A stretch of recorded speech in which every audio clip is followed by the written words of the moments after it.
When a vehicle is used in business, you can deduct the standard mileage rate or claim the actual expenses of operating the vehicle.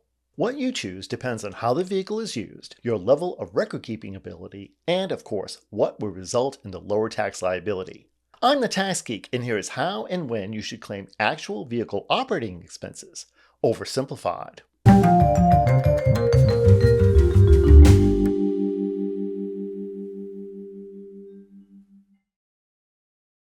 I've covered how to claim the standard mileage rate in another video on this channel, which is linked above or in the video description. When claiming a standard mileage rate, you claim a set rate, currently 70 cents, for each mile you drive for business purposes.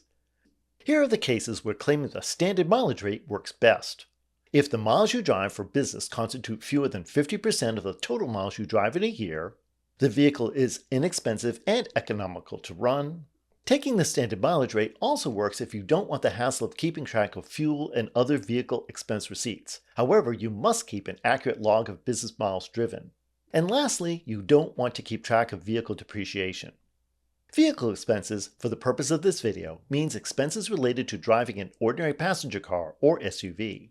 Specialized vehicles and trucks that are not suitable for personal transportation are a completely separate category, and the businesses that own them must claim the actual expenses for running the vehicle. And as mentioned before in other videos, vehicle expenses can only be claimed as a deduction for a business activity. Expenses for using a vehicle are not deductible when you are using your vehicle as an employee. Now, you must claim actual expenses if your business has a fleet of 5 or more vehicles, or you have previously claimed a Section 179 deduction, a special depreciation allowance, or regular maker's depreciation as opposed to ordinary straight-line depreciation on the vehicle. Or you claimed actual expenses in the first year the vehicle was in service. If you wish to claim the standard mileage rate, you must use it in the first year the vehicle is in service. In later years, you can use either the standard mileage rate or actual expenses. If you start out claiming actual expenses, you must continue to use actual expenses for the entire service life of the vehicle. Therefore, if you start out claiming actual expenses, you cannot switch to claiming the standard mileage rate later. So here's a little true-false quiz. True or false, if you're claiming actual expenses for a vehicle, you don't have to track the miles you drive for business or personal use. False. Whatever method you use, you must have a detailed paper or electronic log of business use. Why? Because the actual expenses of operating a vehicle are apportioned based on business versus personal miles driven. Now, if you're claiming actual expenses, here are the expenses you can deduct. Fuel, oil, and other consumable items, such as coolant or washer fluid. This includes the cost of electricity for a plug-in hybrid or electric vehicle. Insurance. Maintenance expenses, such as oil changes. Repairs of all types that are not reimbursed by a warranty or insurance. The interest paid on vehicle loans, but not the amount of the payments themselves. You can also deduct personal property taxes, registration, and inspection fees, as well as service contracts and auto club memberships. And lastly, you can claim depreciation on the vehicle, including Section 179 deductions and special depreciation allowances. Vehicle depreciation is a complex subject that has its own video, which is linked above or in the video description. All of these expenses are known as indirect expenses and are apportioned to business and personal use based on miles driven. To the business portion of the indirect expenses, expenses directly related to the business, such as tolls and parking, are added.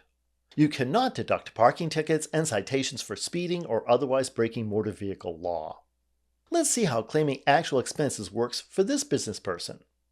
Selma uses her 2023 BMW X5 in her real estate business. In the last year, Selma kept appropriate logs and drove the vehicle 11,650 miles for business and 3,920 miles for personal use, which included miles commuting the short distance to her office in town. Therefore, 78% of the total miles driven are for business. Her receipts show the following expenses covering both personal and business use. $3,309 for fuel and other consumables. $102 for an oil change and emissions inspection. Annual personal property tax and registration fee totaling $447. Her total car payments were $13,116, of which $1,560 was interest. $3,983 for insurance, and $75 for an auto club membership. Since the BMW is a relatively new vehicle, she had no repair expenses aside from the maintenance mentioned earlier. Adding these expenses together and taking 78% of the total comes to $7,393. To this, she adds parking and tolls directly related to her business of $56. Time to calculate depreciation. She is using regular maker's depreciation with a 5-year asset life, and she opted out of taking a special depreciation allowance. She is in the 3rd year of ownership. The basis of her vehicle is $70,437, which was the purchase price of the vehicle plus tax, tag, and title. She calculates her depreciation by multiplying her basis by 78% and multiplying the result by 19.20%, which is the maker's depreciation percentage for the 3rd year of a 5-year asset life. The result is $10,458. This is compared to 78% of the maximum vehicle depreciation of $11,700 she is allowed to take in the 3rd year of ownership, or $9,128. This lower amount is her deductible depreciation expense. Adding all these expenses together results in total deductible vehicle expenses of $16,577. If she were to take the standard mileage rate, her allowable expense would be 70 cents per mile driven for business, or $8,155. Clearly, it's better for her to claim actual operating expenses for the vehicle. The answer might be different if Selma drove a more economical or older vehicle. Unlike when claiming the standard mileage rate, where you make one entry on line 9 of Schedule C after completing Part 4, reporting actual expenses requires 2 entries. All expenses except depreciation are entered on line 9, just as with the standard mileage rate, and the depreciation component of the actual expenses shows up on Form 4562 and entered on line 13 of Schedule C. Here is part of Selma's Schedule C showing her vehicle expenses. As you can see, there are a lot of factors involved when choosing a vehicle expense method, so it can be to your benefit to calculate the expenses both ways, especially in the first year the vehicle is in service, to see what's right for you. Additional information and resources on this topic are linked in the video description. If you found this video informative, please give it a thumbs up and subscribe to the channel for more oversimplifications of our overcomplicated tax system. Your questions, comments, and suggestions are always welcome in the comment space below. Thanks for watching, and I'll be back soon with more of your taxes oversimplified.